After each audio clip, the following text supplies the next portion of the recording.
Hello friends, class 9th के biology के इस वीडियो ट्यूटोरियल में आपका एक बार फिर से स्वागत है।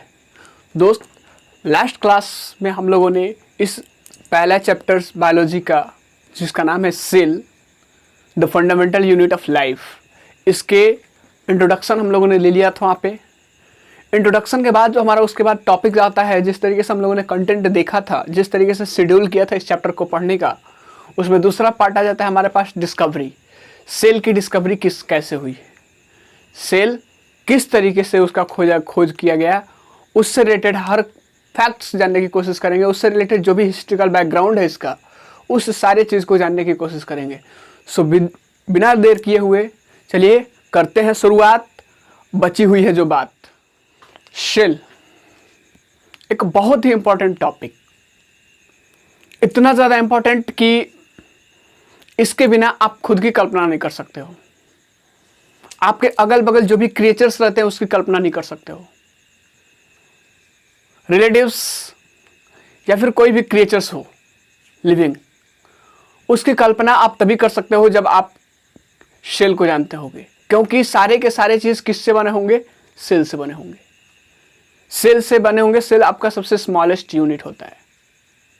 ठीक उस तरीके से जिस तरीके से अगर बात करें केमिस्ट्री में, तो हम लोगों ने वहां पे देखा था क्या कि कोई भी सब्सटेंसेस पार्टिकल्स बनता है। पार्टिकल्स, वो भी पार्टिकल्स आपका एटम, इलेक्ट्रॉन्स, प्रोटॉन्स, न्यूट्रॉन्स। तो ठीक उस तरीके से यहाँ पे होता है। अब सेल का डिस्कवरी पहले किसने किया था उसके बारे में बात करते हैं।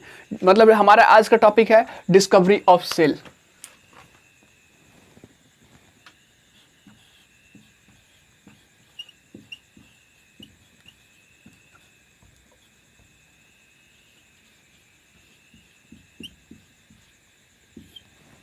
Discovery of cell.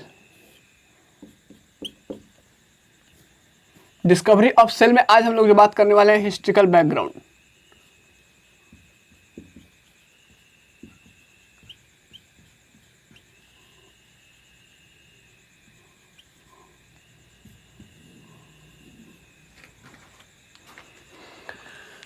पहली बार खोज सेल की किसने किया था, तो ये चीज हम लोग को पता है।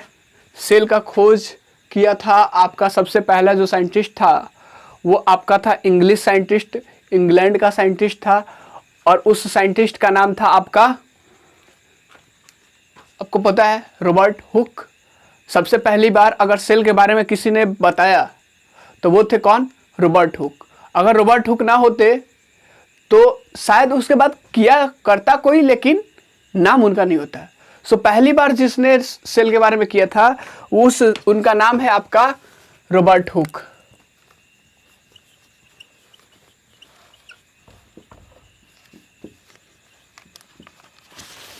रॉबर्ट हुक नामक साइंटिस्ट ने क्या किया था? पहली बार इसका खोज किया था। कब?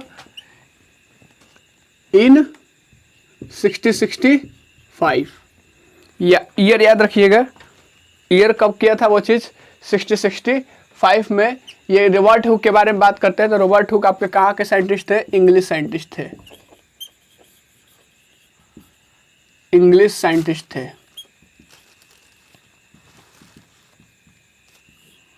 ये इंग्लिश साइंटिस्ट है, मतलब कहने का मतलब ये चीज कि ये इंग्लैंड के रहने वाले थे। इंग्लिश साइंटिस्ट का कहने का मतलब क्या होता है? इंग्लैंड के रहने वाले थे।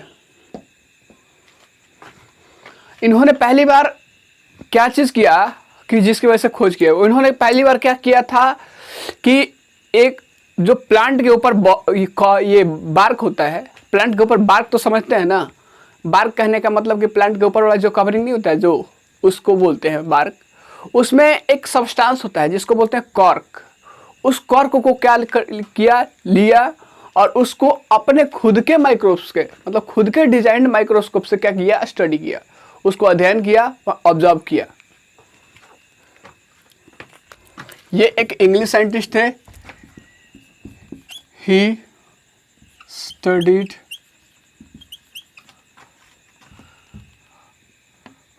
विद द हेल्प ऑफ, या फिर by using the cork. Cork क्या है? अ सबस्टेंस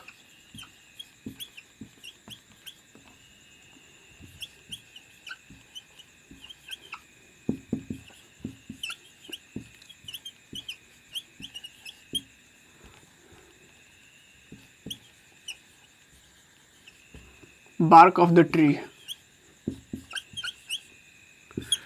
ट्री के छिलके में जो होता है बाहरी वाला छिलका, आपको पता है कि नॉन लिविंग होता है, उसी में आपका पाया जाता है क्या, कॉर्क। कॉर्क को यहाँ पे जब ये चीज अपने माइक्रोस्कोप से, self design microscope, he studied, यहाँ पे लिख सकते हैं ये studied with the help of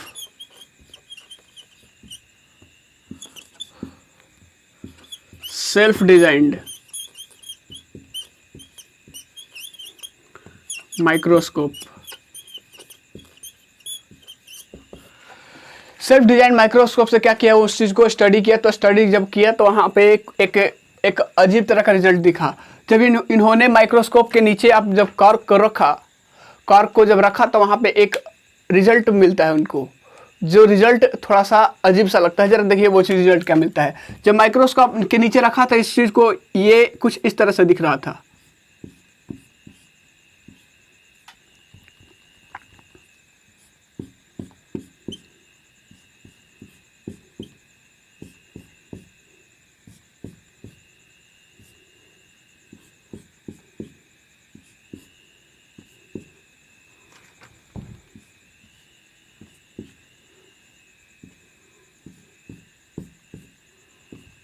कुछ इस तरह का स्ट्रक्चर दिख रहा था उनको, जिसको क्या वहां पे देखा क्या इन्होंने, कि देखा कि यार ये जो कॉर्क है इसमें कुछ स्ट्रक्चर्स, कुछ एम्प्टी स्पेसेस दिख रहा है, जो कि क्या हुआ है, हो रहा है कि किसी बाउंड्री से क्या हुआ, घिरा हुआ है।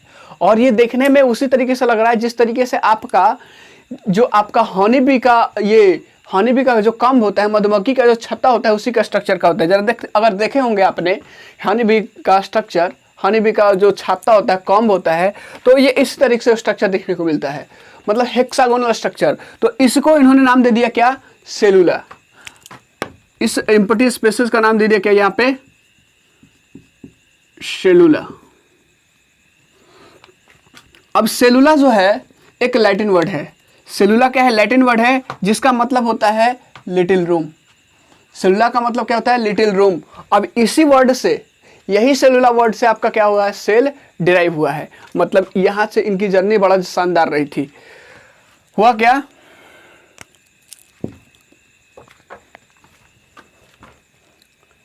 क्या ऑब्जर्व किया था, he observed empty spaces surrounded bye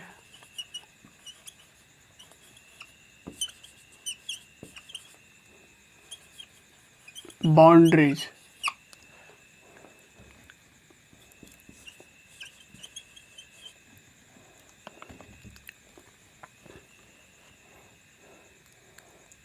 He used a word cellular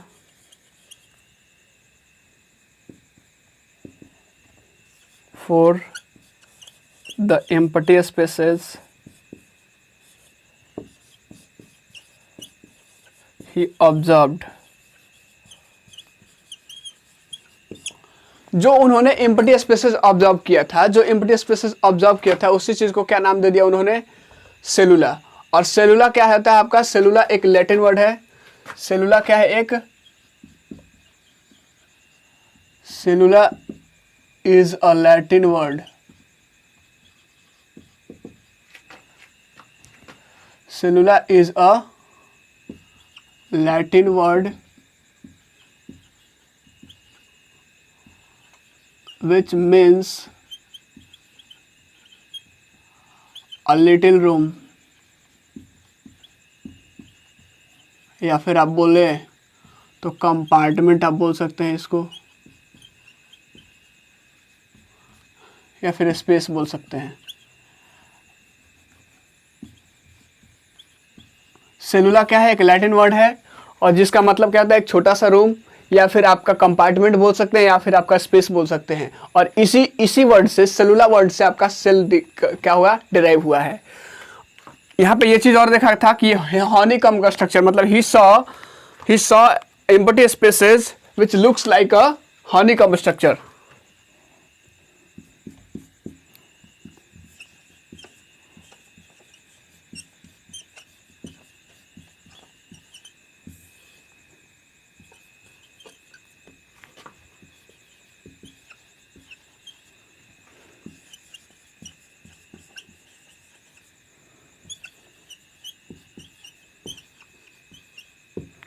looks like क्या होता है?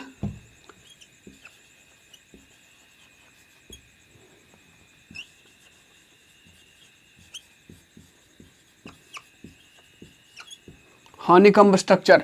हनीकॉम्ब के ये मधुमक्खी के छत्ते की तरह का स्ट्रक्चर का दिख रहा था, मतलब ये चीज क्या, ये चीज कैसा था? हेक्सागोनल, हेक्सागोनल था। और इसी को नाम दे दिया था उन्होंने सेलुला। सेलुला का मतलब होता है, मतलब यही वर्ड से आपका क्या होता है? सेल डिराइव होता है।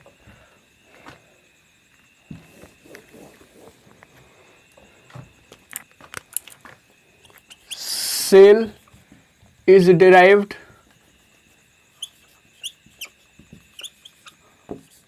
from this Latin word cellula। Cell इसी वर्ड से डिराइव होता है। सेल ये जो है आपका इसी वर्ड से आता है, इसी वर्ड्स को डिराइव जब किया गया तो यहाँ पे सेल निकला। उन्होंने अपने सारे के सारे एक्सपेक्ट्स जो भी उन्होंने एक्सपेक्ट किए थे, इस मतलब ये सेल के बारे में बता दिया कि वहाँ पे कुछ होता है जो जिसके बारे में वो चीज़ बताया, वहाँ पे उसको एक बुक के अंदर लिख दिए जिसका नाम था माइक्रोग्राफिया।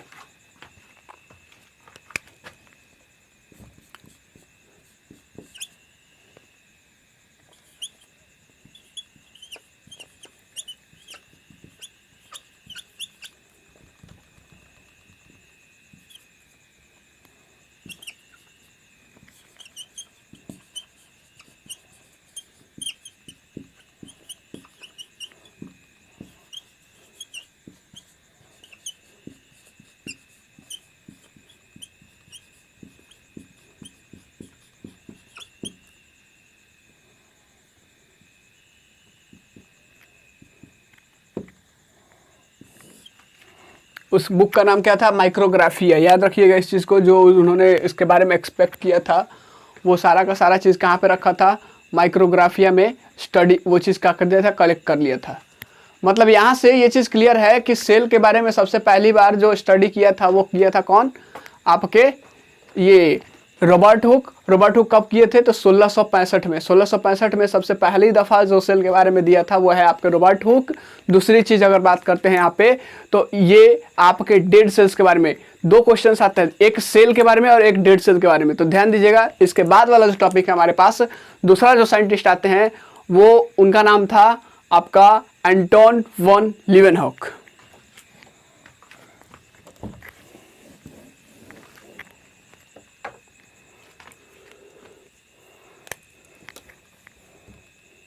दूसरा जो है हमारे पास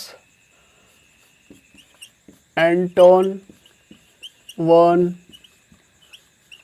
लीवेनहॉक। स्पेलिंग हमेशा याद रखिएगा,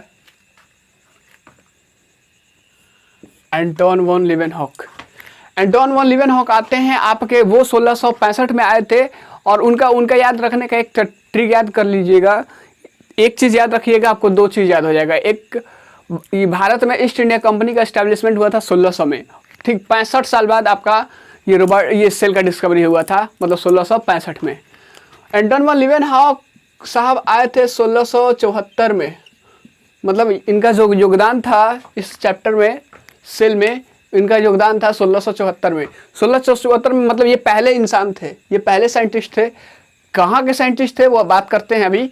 ये पहले इंसान थे जिन्होंने लिविंग सेल के बारे में बताया। और एक पत्ते की बात और कि उन्होंने भी सेल्फ मेड माइक्रोस्कोप से स्टडी किया था, और इन्होंने भी सेल्फ मेड माइक्रोस्कोप से किया था। एंटोन वॉन लीवेनहॉक थे आपके Dutch scientist.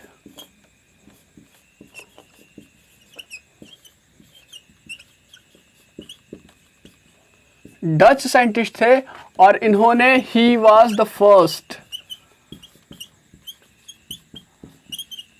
To discover the living cell. क्या होता है? ये पहले इंसान थे, या फिर आप यहाँ पे लिख सकते हैं स्टडी, जैसे कि आपका बैक्टीरिया हो गया, प्रोटोजोआ हो गया,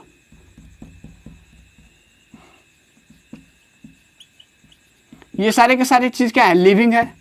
तो पहली बार जो आपका लिविंग सेल के बारे में बताया वो उनका नाम था आपका एंटोन वॉन लीवेनहॉक। कब आए थे ये चीज, कब बताए थे? 1674 में। कहाँ के साइंटिस्ट थे? तो आता है डच साइंटिस्ट, और इन्होंने भी खुद के माइक्रोस्कोप से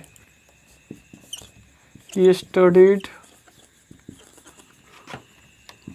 with the help of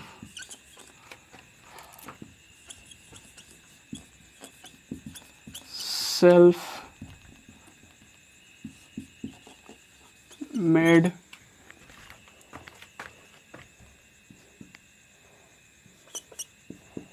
microscope. क्या किया था उन्होंने? सेल्फ मेड माइक्रोस्कोप, और थोड़ा सा ये इम्प्रूव्ड क्वालिटी का था। ये जो माइक्रोस्कोप था ये इम्प्रूव्ड था, पहले वाले से इम्प्रूव्ड था, तभी जाके वो लिविंग सेल के बारे में बता दिया। उन्होंने खुद ही बनाया था और इसी से वो चीज़ क्या कहते हैं, स्टडी किए थे।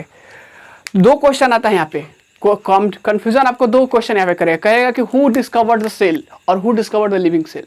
अगर हु डिस्कवर्ड द सेल कहेगा तो आप हमेशा मारिएगा रॉबर्ट हुक इन 1665। लेकिन who discovered the living cell, living cell के बारे में डिस्कवर कौन किया था? पहली बार की बात करता है। तो लिविंग सेल के बारे में आप जब पूछेगा तो आपको आंसर रॉबर्ट हुक ना दे करके आपको एंटन वॉन लीवेनहॉक देना होगा। लिविंग अगर लगा दिए तो एंटन वॉन लीवेनहॉक, अगर लिविंग नहीं लगाया है, जनरली पूछा है तो जनरली जो पूछा है तो पहली बार जो सेल के बारे में बताया उसके बारे में बात करते हैं। तो उसके बारे में बात करने में वो कौन आते हैं आपके वहाँ पे? रॉबर्ट हुक 1665, ये 1674।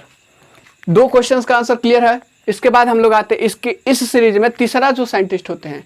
चलिए, सेल के बारे में डिस्कवरी हो गया। अब सेल के अंदर क्या होता है वो सारे चीज के बारे में धीरे धीरे रिवील करना पड़ेगा, उनके लिए भी बताना पड़ेगा। तो एक ही साइंटिस्ट तो आकर पूरा बताएंगे, बता नहीं पाते हैं, तो दूसरे साइंटिस्ट आते हैं। इनके बाद आते हैं आपके रॉबर्ट ब्राउन। रॉबर्ट ब्राउन का नाम सुने होंगे, रॉबर्ट ब्राउन का नाम सुने होंगे आप लोगों ने। वो कब आए थे आपके?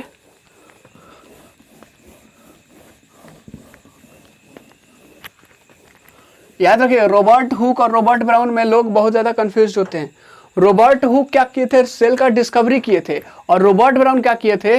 रॉबर्ट ब्राउन ने पहली बार क्या किया था? वहां पे ये चीज बताया था कि सेल के अंदर, एक सेल के सेंटर में, सेल के एक जो सेल होता है उसके सेंटर में एक ओवल स्ट्रक्चर होता है जिसको कि क्या बोलते हैं, न्यूक्लियस। मतलब उसको उसके बारे में बताया और दूसरी चीज उसके बारे में उसका नाम भी दिया।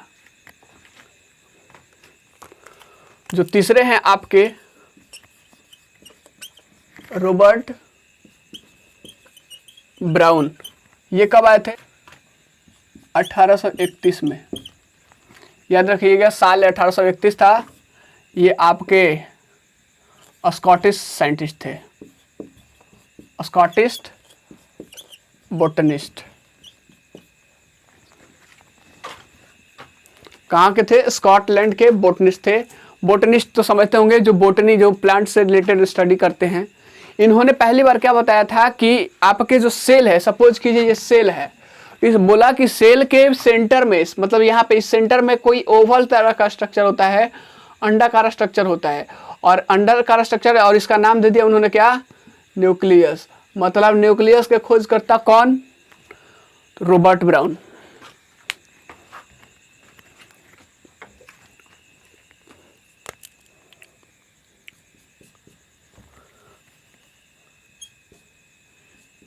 He discovered a oval shaped structure present in the center of the cell.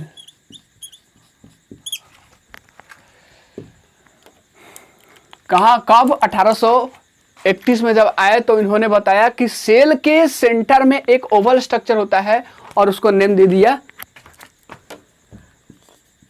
And named it nucleus.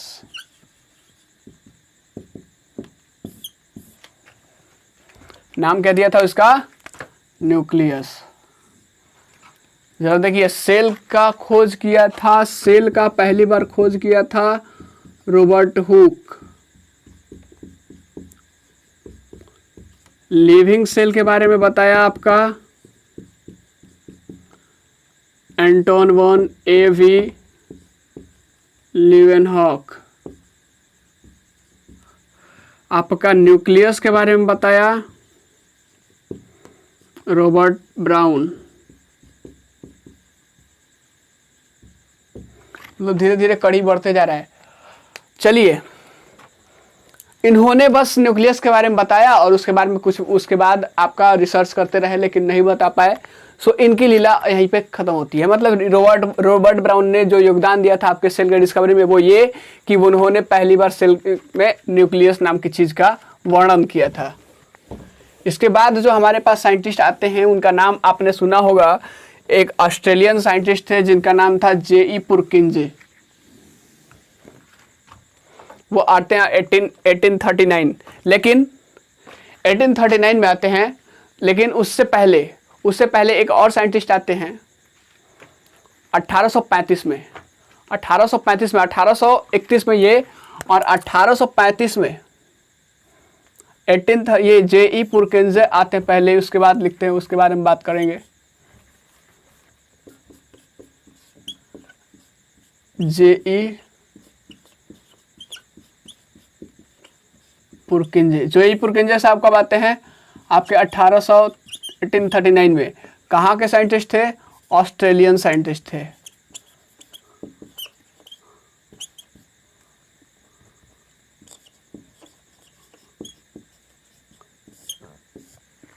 Australian scientist थे। तो इन्होंने क्या दिया था? पहली बार बताया था कि सेल के अंदर, इस सेल के अंदर अगर सपोज कि ये सेल है, तो वो इन्होंने बताया कि सेल के अंदर लिविंग क्या होता है? लिविंग सबस्टेंसेज होता है।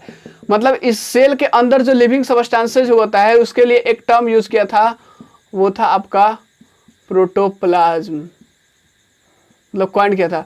लेकिन क्या ये सच बात है पूरी तरीके से? नहीं। इससे पहले एक साइंटिस्ट थे जिनका नाम है डुजार्डिन। डुजार्डिन कब आए थे? आपके 1835 में। डुजार्डिन नाम के साइंटिस्ट जो थे 1835 में आए, और इन्होंने क्या किया था? सबसे पहली बार प्रोटोप्लाज्म का जो डिस्कवरी हुआ था ये इनके नाम जाता है, डुजार्डिन के नाम। डुजार्डिन ने पहली बार ये किसके बारे में डिस्कवरी किया था? प्रोटोप्लाज्म के बारे में। लेकिन प्रोटोप्लाज्म का नाम प्रोटोप्लाज्म ना दे करके आपका यहाँ पे इसका नाम दिया था सार्कोड। सार्कोड नाम दिया था। और दूसरी चीज इन्होंने बताया था कि जो भी कोई भी ऑर्गेनिज्म है उसमें जो आपका, उसके सेल में आपका क्या होता है? कुछ लिविंग कंपोनेंट्स होते हैं। उन सारे लिविंग कंपोनेंट्स को क्या बोलते हैं? आपका सार्कोड। लेकिन जब 1839 में J.E. पुरकिंजे साहब आए तो बोले नहीं, ये सार्कोड नहीं है। सार्कोड का नाम इन्होंने क्या रखा था? सार्कोड का वो चीज आ गया क्या? प्रोटोप्लाज्म। कौन रखे?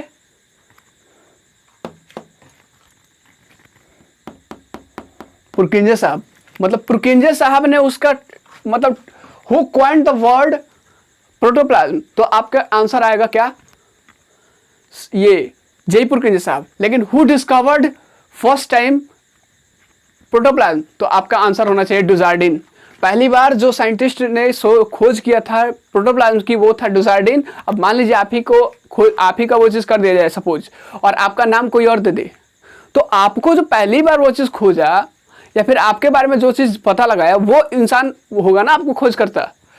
लेकिन आपका नाम किसी और ने दिया, तो वहां पे नामांकरण उसने दिया, तो उसका वो चीज नाम के बारे में जगह बात करेंगे तो वहां पे उसका नाम लेंगे। Who coined the word protoplasm? तो J.E. पुरकिंजे। लेकिन हु डिस्कवर्ड द प्रोटोप्लाज्म? तो आपका डुजार्डिन इन 1835, और ये उसका नाम बदला गया था, आपका प्रोटोप्लाज्म रखा गया था 1839 में।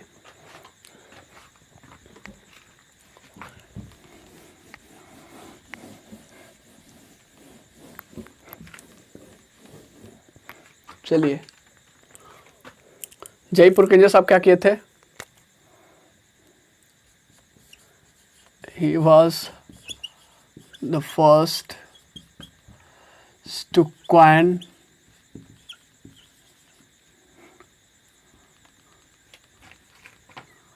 the term protoplasm. Protoplasm term को कॉइन किया था कौन? आपके जयपुरकिंज इन 1839। अब प्रोटोप्लाज्म क्या होता है इसके बारे में जरा देख लीजिए। प्रोटोप्लाज्म को क्या है? All the components, all the living components लिखते हैं, living components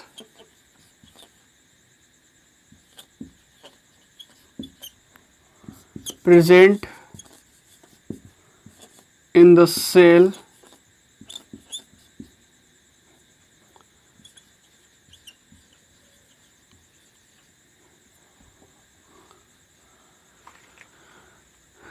present inside the cell membrane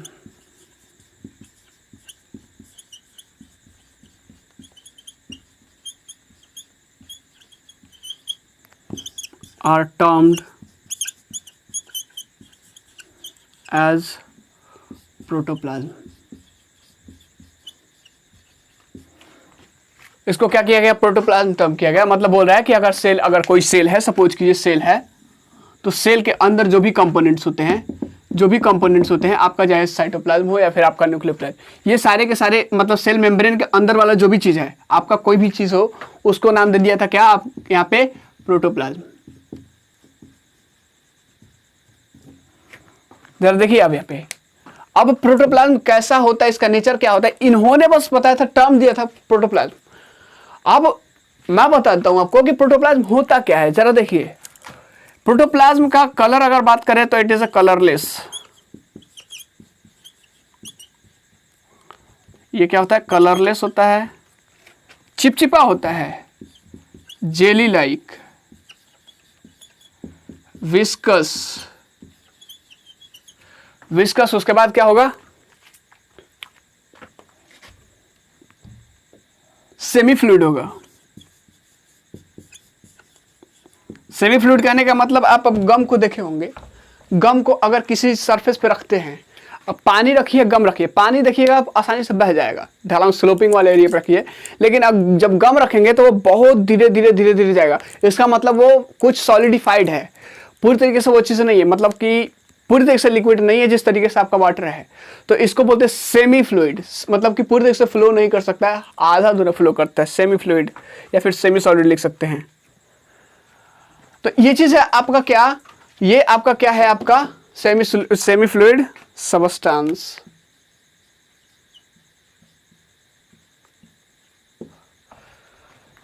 किसके बारे में बात कर रहे हैं यहाँ पे? प्रोटोप्लाज्म के बारे में। तो प्रोटोप्लाज्म का ये चीज नेचर है। दूसरी चीज जो बात कर रहे हैं हम लोग यहाँ पे कि प्रोटोप्लाज्म एक्चुअली का मतलब क्या होता है, प्रोटोप्लाज्म का मीनिंग क्या होता है। तो प्रोटोप्लाज्म का मीनिंग मैं आपको बता देता हूं, जरा देखिए।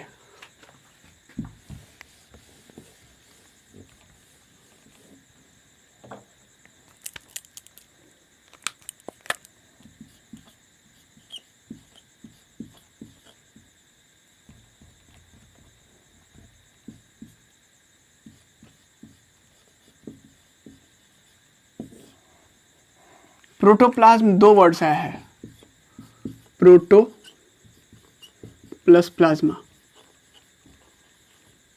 प्लाज्मा आपको पता है क्या होता है? फ्लूइड। और प्रोटोमिस होता है फर्स्ट।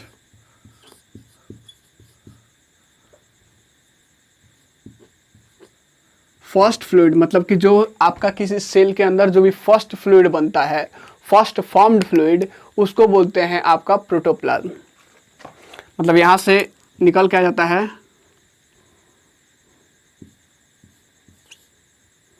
द फर्स्ट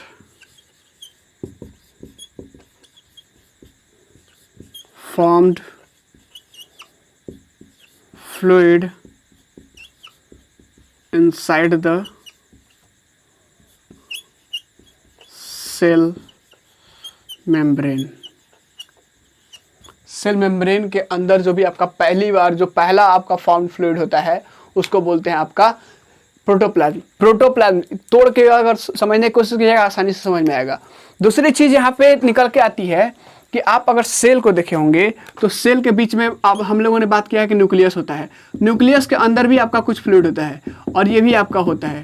तो प्रोटोप्लाज्म किसको बोलेंगे, ये आपका साइटोप्लाज्म को या फिर न्यूक्लियस के अंदर वाला जो होता है। तो सेल मेम्ब्रेन के अंदर और न्यूक्लियस के बाहर, सेल मेम्ब्रेन के अंदर और न्यूक्लियस के मेम्ब्रेन के बाहर जो भी आपका फ्लूइड होता है इसको बोलते हैं साइटोप्लाज्म। इसको क्या बोलते हैं आपका, इसको बोलते हैं आपका साइटोप्लाज्म। और न्यूक्लियस के अंदर जो फ्लूइड होता है, न्यूक्लियस के जो अंदर फ्लूइड होता है इसको बोलते हैं आपका न्यूक्लियोप्लाज्म। साइटोप्लाज्म किसको बोलते हैं, यहां से लिख सकते हैं ना, साइटोप्लाज्म यहां से हम लोग लिख सकते हैं क्या, द फ्लूइड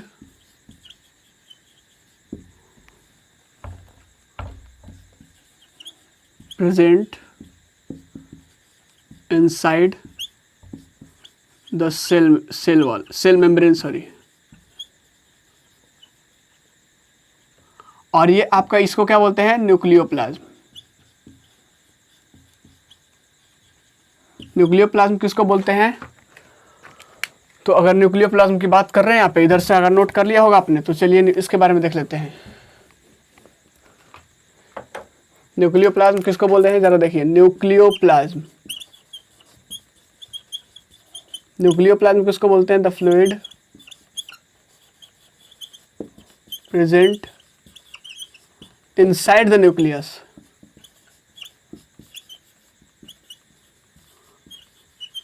न्यूक्लियस के अंदर वाला nucleoplasm, nucleus plus plasma is equal to called nucleoplasm. मतलब न्यूक्लियस के अंदर में जो आपका फ्लूइड फॉर्म होता है उसको बोलते हैं न्यूक्लियोप्लाज्म। और ये सेल मेम्ब्रेन के अंदर और ये न्यूक्लियस मेम्ब्रेन के बाहर जो ये चीज फ्लूइड यहाँ पे रहता है इसको बोलते हैं आपका साइटोप्लाज्म। मतलब अब प्रोटोप्लाज्म किसको बोलेंगे, इसको या फिर इसको, तो प्रोटोप्लाज्म का बराबर होता है, प्रोटोप्लाज्म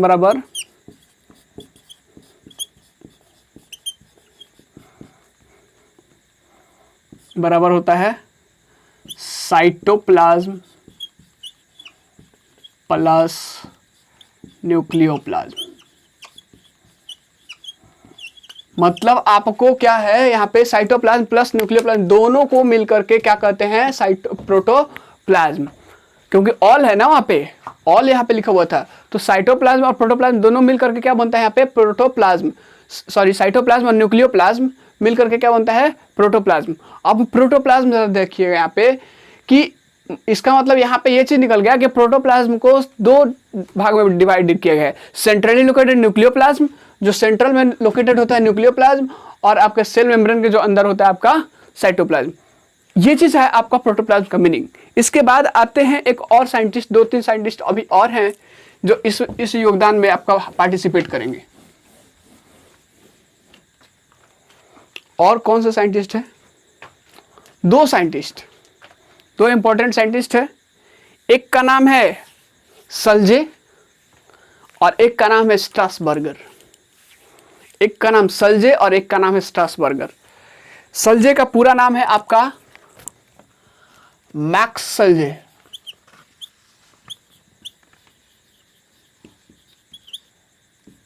मैक्स सल्जे का योगदान क्या होता है जरा देखिए। मैक्स सल्जे आए थे 1861 में। 1800 मतलब इन्होंने जो योगदान दिया था सेल बायोलॉजी में, तो उन्होंने दिया था 1861 में।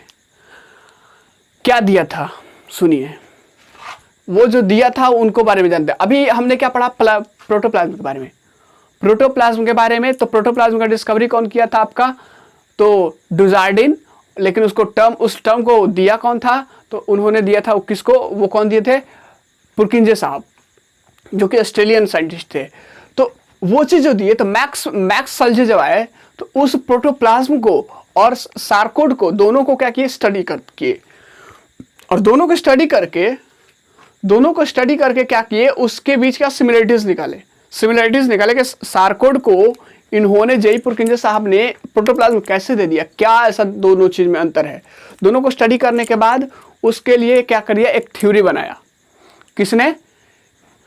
मैक्स सल्जे ने थ्योरी बनाया और इस थ्योरी का नाम, उस थ्योरी को बनाया, यहाँ पे बोला, ये भी बताया कि ये जो कोई भी ऑर्गेनिज्म जो है उसका जो फिजिकल बेसिस है आपका प्रोटोप्लाज्म है। अगर वो प्रोटोप्लाज्म ना होता तो उसका फिजिकल बेसिस नहीं होता, मतलब कि चाहे वो एनिमल्स हो या फिर प्लांट्स हो, कोई भी चीज, सारे के सारे चीज किस चीज से बना हुआ है, सेल से बना हुआ। और उस सेल्स में क्या होता है, फ्लूइड्स होता है, लिक्विड्स होता है, ये लिविंग सब्सटेंसेज होता है। ये चीज बताया किसने, आपका मैक्स सल्जे ने। लेकिन वो जो थ्योरी दिया था, उस थ्योरी का नाम प्रोटोप्लाज्मिक थ्योरी दे दिया आपका हार्टविग ने। मतलब ये क्या किए थे, he established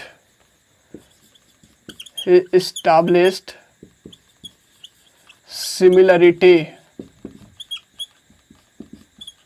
between, किसके बीच में, he established similarities between protoplasm and, और कौन था, सारकोड। एंड क्या किया इन्होंने, सारकोड और आपके प्रोटोप्लाज्म के बीच में क्या किया, एक थ्योरी दिया, जिसको क्या कहते हैं हम लोग, प्रोटोप्लाज्मिक थ्योरी। लेकिन प्रोटोप्लाज्मिक थ्योरी किसने नाम दिया था, आपका हार्टविग ने।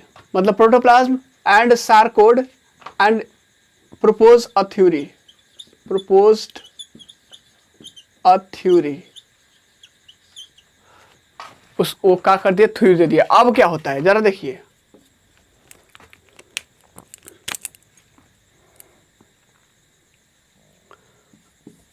This theory is called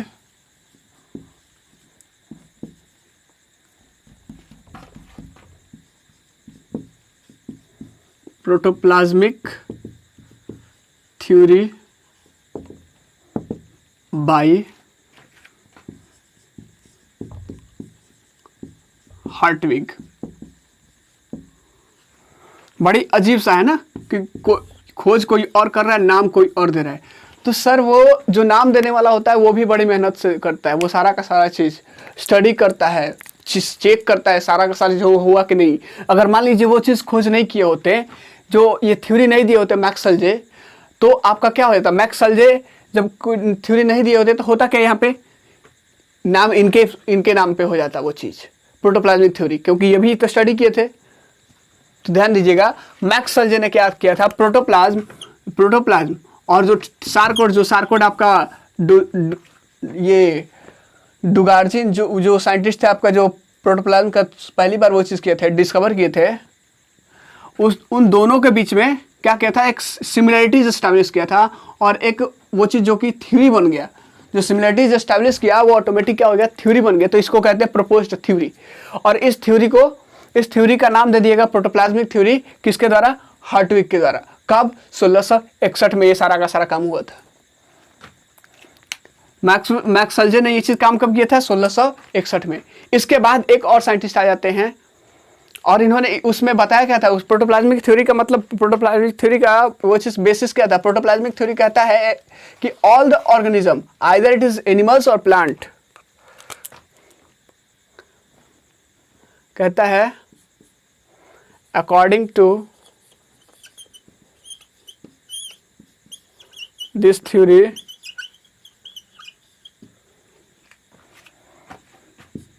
the cells or units of plants or animals, plants and animals लिखते हैं, are teeny masses of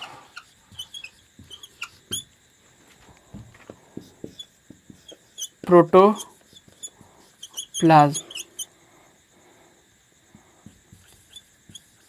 is containing nucleus, जिसमें हर में क्या होता है, न्यूक्लियस होता है।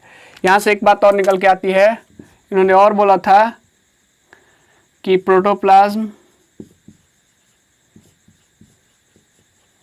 Is the basic of physical basis of physical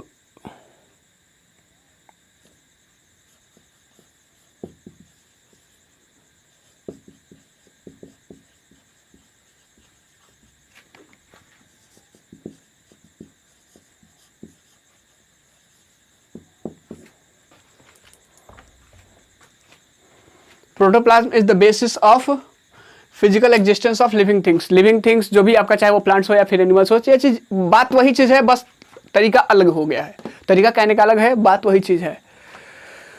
इसके बाद एक और साइंटिस्ट आते हैं जिसका नाम है आपका स्ट्रासबर्गर। स्ट्रासबर्गर आते हैं 1884 में। 1884 में जब आते हैं तो वो एक अलग थ्योरी लेकर के आते हैं, वो एक अलग चीज लेकर के आते हैं। वो क्या लेकर के आते हैं, वो कहते हैं कि जो भी सेल है उसमें आपका कहीं ना कहीं आपका इनहेरिटेंस का कैरेक्टर्स होता है। इनहेरिटेंस कहने का मतलब वो कैरेक्टर्स जो क्या होता है, पेरेंट से ऑफस्प्रिंग में ट्रांसफर होता है, ये सेल में ही होता है। सबसे पहली बार ये चीज कहते हैं। तो ये आपका स्ट्रासबर्गर ने क्या किया था, 1884 में बताया, ये निष्कर्ष निकाला कि सारे के सारे सेल्स, चाहे वो एनिमल्स के हो या प्लांट्स के हो, उसके बीच, उसके अंदर ये क्या होता है, इनहेरिटेंस ऑफ कैरेक्टर्स होता है। मतलब कि कैरेक्टर्स को इनहेरिट करने वाला प्रॉपर्टीज होती है।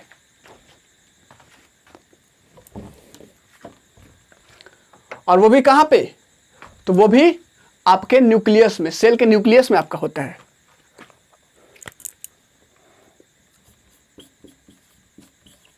Strasburger 1884 he concluded